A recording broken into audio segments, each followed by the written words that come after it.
സഹോദരങ്ങളെ, ഈ പ്രാർത്ഥനയുണ്ടല്ലോ, ഈ പ്രാർത്ഥന നമ്മളെല്ലാവരും ആദ്യം തെറ്റുകൂടാതെ വായിക്കാൻ പഠിക്കണം, തെറ്റുകൂടാതെ മനഃപ്പാഠമാക്കണം, എന്നിട്ട് അതിൻ്റെ അർത്ഥം ഗ്രഹിക്കണം, ആശയം ഗ്രഹിക്കണം, എന്നിട്ട് മനസ്സറിഞ്ഞുകൊണ്ട് നമ്മളത് ചൊല്ലണം.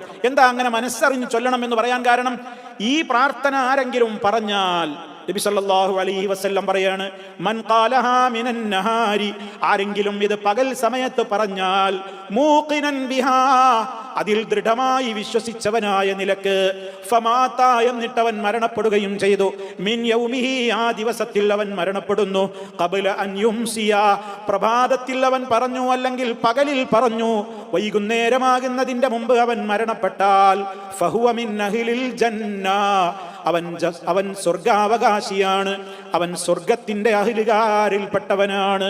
വമൻ ഖാലഹാ മിനൽ ലൈലി, ഇനി ആരെങ്കിലും രാത്രിയിൽ നിന്ന് ഏതെങ്കിലും ഒരു സമയത്ത് ഇത് പറഞ്ഞാൽ, വഹുവ മൂഖിനുൻ ബിഹാ, അതിനെക്കുറിച്ച് ദൃഢമായി വിശ്വസിച്ചവനായ നിലക്ക് രാത്രിയിൽ ഇത് പറഞ്ഞു, ഫമാത, എന്നിട്ടവൻ മരണപ്പെട്ടു, ഖബ്ല അൻ യുസ്ബിഹ, സുബഹിയാകുന്നതിന്റെ മുമ്പ്, പ്രഭാതമാകുന്നതിന്റെ മുമ്പ് അവൻ മരണപ്പെട്ടാൽ, ഫഹുവ മിൻ അഹ്ലിൽ ജന്ന, അവനും സ്വർഗാവകാശികളിൽപ്പെട്ടവൻ തന്നെയാണ്. ഇതാണ് ഹദീസിലുള്ളത്. വളരെ വ്യക്തമാണ് സഹോദരങ്ങളെ. ഇത് കേൾക്കുന്ന ഒരുപാട് സഹോദരങ്ങൾക്ക് ഒരുപക്ഷെ ഇത് മനഃപ്പാഠമുണ്ടാകും, ചൊല്ലുന്നവരുണ്ടാകും, അർത്ഥം ഗ്രഹിച്ചവരുണ്ടാകും, ആശയം ഗ്രഹിച്ചവരുണ്ടാകും. മറന്നു പോകരുത്, ഇത് നാം പകലിൽ ഒരു തവണ പറഞ്ഞു എന്ന് ഉറപ്പുവരുത്തണം, രാത്രിയിൽ പറഞ്ഞു എന്ന് ഉറപ്പുവരുത്തണം. കാരണം നമ്മുടെ ഓരോരുത്തരുടെയും മരണം 24 മണിക്കൂറാകുന്ന ഒരു ദിവസത്തിൽ ഏതെങ്കിലും ഒരു സെക്കൻഡിലാണ് നമ്മുടെ അവസാനത്തെ ശ്വാസം നിലയ്ക്കുന്നത്. അതൊരു പക്ഷേ പകലിലാവാം, അതല്ലെങ്കിൽ രാത്രിയിലാവാം. എപ്പോഴായിരുന്നാലും നമ്മൾ മരിക്കുമ്പോൾ സ്വർഗാവകാശിയായി മരിക്കാൻ സാധിക്കുന്ന പ്രാർത്ഥനയാണ് ഈ പറഞ്ഞിട്ടുള്ളത്. കുറേ കാര്യങ്ങൾ അതിലുണ്ട്, ഞാനൊന്ന് ചുരുക്കി പറയട്ടെ. ആദ്യം തന്നെ വിളിക്കുന്നത് അല്ലാഹുമ്മ, അല്ലാഹുവേ, അൻത റബ്ബി, നീയാണ് എൻ്റെ റബ്ബ്. അല്ലാഹു മാത്രമാണ് റബ്ബ് എന്നും അവനാണ് എല്ലാം നിയന്ത്രിക്കുന്നതെന്നും അവനാണ് എല്ലാത്തിനെയും പരിപാലിക്കുന്നതെന്നുമുള്ള ആ റബ്ബിനെ കുറിച്ചുള്ള എൻ്റെ കൃത്യമായ വിശ്വാസം ഞാൻ അല്ലാഹുവിനോട് ആദ്യം തന്നെ പ്രഖ്യാപിക്കുകയാണ്. രണ്ടാമത് പറയുന്നത് ലാ ഇലാഹ ഇല്ലാ അൻത, നീ അല്ലാതെ ഒരു ഇലാഹുമില്ല, നീ അല്ലാതെ ഒരു ആരാധ്യനുമില്ല. തൗഹീദിന്റെ പ്രഖ്യാപനം അതിലൂടെ അവൻ നിർവഹിച്ചു കഴിഞ്ഞു. ഇനി ആ റബ്ബാണ് എന്നെ പടച്ചത് എന്നടുത്തവൻ സമ്മതിച്ചു പറയുകയാണ്. ഖലഖ്തനീ, നീയാണ് എന്നെ സൃഷ്ടിച്ചത്, നീയാണ് എൻ്റെ ഖാലിഖ്, എൻ്റെ സൃഷ്ടിച്ചത് തന്നെ നീയാണ് അല്ലാഹുവേ. പിന്നെ പറയുന്നു വ അന അബ്ദുക, നാലാമത് പറയുന്നത് വ അന, ഞാൻ, അബ്ദുക, നിന്റെ അടിമയാണ്. അടിമക്കൊരു പ്രത്യേകതയുണ്ട്, ഉടമ എന്ത് പറഞ്ഞാലും അത് ചോദ്യം ചെയ്യാതെ അനുസരിക്കലാണ് അടിമയുടെ കടമ. അതുകൊണ്ട് തന്നെ റബ്ബേ, എൻ്റെ സൃഷ്ടാവായ നീ പറയുന്നത് എന്തും അനുസരിക്കുന്ന വിനീതനായ ഒരു അടിമയാണ് ഞാനെന്ന് നാലാമതായി പറയാണ്. അഞ്ചാമതായി പറയുന്നത് വ അന അലാ അഹ്ദിക വ വഅദിക മസ്തതഅതു, അല്ലാഹുവേ, ഞാൻ അലാ അഹ്ദിക, നിന്നോടെടുത്ത വാഗ്ദത്തത്തിന്മേലാണ്, വ വഅദിക, നിന്നോടെടുത്ത കരാറിന്മേലാണ്, മസ്തതഅതു, എൻ്റെ കഴിവിൻ്റെ പരമാവധി. അല്ലാഹുവേ, ഞാൻ നിന്നെ മാത്രമേ ആരാധിക്കുകയുള്ളൂ എന്ന അഹ്ദ് നിന്നോടെടുത്തവനാണ്. നിന്റെ കൽപ്പനകൾ അനുസരിച്ച് ജീവിച്ചോളാം എന്ന് നിന്നോട് വഅദ് പറഞ്ഞവനാണ്. അള്ളാഹുവിനോടുള്ള കടമയും അള്ളാഹുവിനോടുള്ള കടപ്പാടും അള്ളാഹുവിനോടുള്ള കരാറും അള്ളാഹുവിനോടുള്ള വാഗ്ദത്തങ്ങളുമൊക്കെ നമ്മൾ അതാ വജ്ഹത്തുവിൽ പറയുന്നുണ്ട്. റബ്ബേ, എൻ്റെ ജീവിതം, എൻ്റെ മരണം, എൻ്റെ നിസ്കാരം, എൻ്റെ അനുഷ്ഠാനങ്ങൾ, എൻ്റെ ബലികർമ്മം, അതുപോലെ തന്നെ എല്ലാം റബ്ബേ നിനക്ക് വേണ്ടിയാണ്, നിനക്ക് പൊരുത്തമില്ലാത്തത് ഞാൻ ചെയ്യില്ല എന്നൊക്കെയാണ് നമ്മൾ റബ്ബിനോട് കരാറെടുക്കുന്നത്. സൂറത്തുൽ ഫാത്തിഹയിലൂടെ ഇയ്യാക നഅ്ബുദു വ ഇയ്യാക നസ്തഈൻ, റബ്ബേ, നിന്നെ മാത്രമേ ഞങ്ങൾ ആരാധിക്കുകയുള്ളൂ, നിന്നോട് മാത്രമേ ഞങ്ങൾ സഹായാഭ്യർത്ഥന നടത്തുകയുള്ളൂ എന്നൊക്കെയുള്ള തൗഹീദിന്റെ ആഹദ്, കരാറ്, അങ്ങനെ കരാറുകളും വഅദുകളും ധാരാളമാണ്. അതൊക്കെ റബ്ബേ, എൻ്റെ കഴിയുന്നത്ര ഞാൻ ചെയ്യാമെന്ന് നിന്നോട് ഞാനിതാ കരാറ് ചെയ്യുന്നു, അതൊക്കെ ഞാൻ പാലിക്കുന്നുണ്ട്. ആറാമത് പറയുന്നത് എന്താണ്?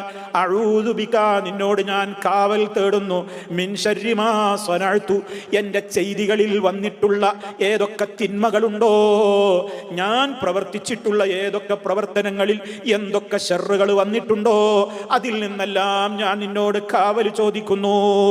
ഏഴാമതായി പറയുന്നത് അബൂഉ ലക, നിന്നോട് ഞാൻ ഞാനിതാ സമ്മതിച്ചു പറയുകയാണ്, ബിനിഅമതിക അലയ്യ, എൻ്റെ മേൽ നീ ഒരുപാട് നിഅമത്താണ് ചെയ്തു തന്നിട്ടുള്ളത്. നീ എനിക്ക് ചെയ്തു തന്ന നിഅമത്തുകളൊക്കെ അതൊക്കെ ധാരാളം നീയാണ് എനിക്ക് തന്നതെന്ന് നിന്റെ മുമ്പിൽ ഞാനിതാ സമ്മതിച്ചു പറയുന്നു.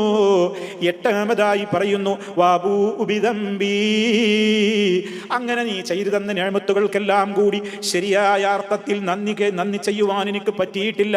ഒരുപാട് പാപങ്ങൾ വലുതും ചെറുതുമായതൊക്കെ എന്നിൽ വന്നു പോയിട്ടുണ്ട്.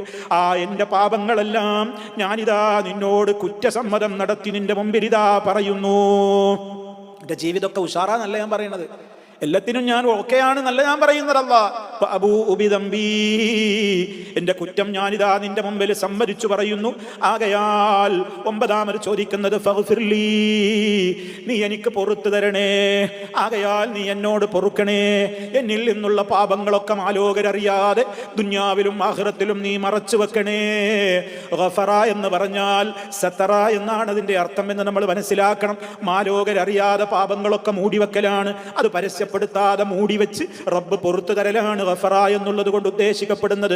ഫഗ്ഫിർലീ, ആകയാൽ എന്നിൽ വന്നു പോയ ഏതൊക്കെ പാപങ്ങളുണ്ടോ ആ പാപങ്ങളെല്ലാം ദുനിയാവിലും ആഖിറത്തിലും ആലോകര് ജനകോടികൾ അറിയാതെ നീ അതെല്ലാം മറച്ചു വെച്ച് പൊറുത്തു തന്ന് നീ എന്നെ അനുഗ്രഹിക്കണേ. എന്തേ നിന്നോട് മാത്രം ഞാൻ പൊറുക്കലിനെ ചോദിക്കാൻ കാരണം അതാണ് പത്താമത് പറയുന്നത്. ഫഇന്നഹു ലാ യഗ്ഫിറു ദുനൂബ ഇല്ലാ അൻത, കാരണം നീ അല്ലാതെ പാപങ്ങൾ മറച്ചു വെക്കുന്നവനോ പൊറുക്കുന്നവനോ ഇല്ല. നീ അല്ലാതെ പാപം പൊറുക്കുന്നവനില്ല. സഹോദരങ്ങളെ, വലിയ ആശയം, എത്രത്തോളം 8-10 ആശയങ്ങൾ അടങ്ങിയിട്ടുള്ള പ്രാർത്ഥനയാണ് ഈ സയ്യിദുൽ ഇസ്തിഗ്ഫാർ, പാപമോചന തേട്ടത്തിന്റെ നേതാവെന്നറിയപ്പെടുന്ന ഈ പ്രാർത്ഥന. ഇത് നമ്മൾ മറക്കരുത്. പകലിലും രാത്രിയിലും ചൊല്ലാൻ മറക്കരുത്. സ്വർഗപ്രവേശം എളുപ്പമാക്കാൻ, സ്വർഗപ്രവേശം സാധ്യമാകുവാൻ നമ്മളിതാ ഈ പ്രാർത്ഥന നമ്മൾ ചൊല്ലി, ഈ ദിക്ർ നമ്മൾ ചൊല്ലി എന്ന് ഉറപ്പുവരുത്തണം. ഇതാണ് എനിക്ക് എന്നോടും നിങ്ങളോടും ഓർമ്മപ്പെടുത്താനുള്ളത്.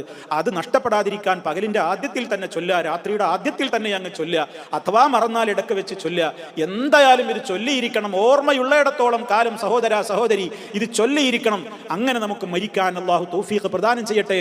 അങ്ങനെ യഥാർത്ഥമായ അത് വിശ്വസിച്ചുകൊണ്ട്, അതിലാ പറഞ്ഞ ഒരു 8-10 ആശയങ്ങൾ ഞാൻ പറഞ്ഞില്ലേ, ആ ആശയങ്ങളൊക്കെ ഞാൻ ചുരുക്കിയേ പറഞ്ഞിട്ടുള്ളൂ. അതൊക്കെ മനസ്സിൽ ദൃഢമായി ഉറപ്പിച്ചിട്ട് നമ്മളത് പറയണം. അല്ലാതെ കേവലം യാന്ത്രികമായി നാവ് കൊണ്ട് എവിടെയൊക്കെയോ ശ്രദ്ധിച്ച് മനസ്സ് വേറെ എവിടെയൊക്കെയോ ആയിട്ടല്ല ഇത് പറയേണ്ടത്. മൂഖിനൻ ബിഹാ, അതിൽ ദൃഢമായി വിശ്വസിച്ചുകൊണ്ട് നമ്മളിത് പറയാൻ ശ്രമിക്കുക. അങ്ങനെ സ്വർഗപ്രവേശം ഉറപ്പുവരുത്താൻ, സ്വർഗപ്രവേശം എളുപ്പമായി തീരാൻ നമ്മൾ ഈ ദിക്റിനെ ഉറപ്പുവരുത്തുക, ഈ ദുആയെ ചൊല്ലി എന്ന് ഉറപ്പുവരുത്തുക. റഹ്മാനായ റബ്ബ് നമ്മെ എല്ലാവരെയും അഹ്ലുൽ ജന്ന അഥവാ സ്വർഗാവകാശികളിൽ ഉൾപ്പെടുത്തി ഈമാനോടുകൂടി ഈ ലോകത്ത് നിന്ന് മരിക്കുന്നവരിൽ ഉൾപ്പെടുത്തി അനുഗ്രഹിക്കുമാറാകട്ടെ.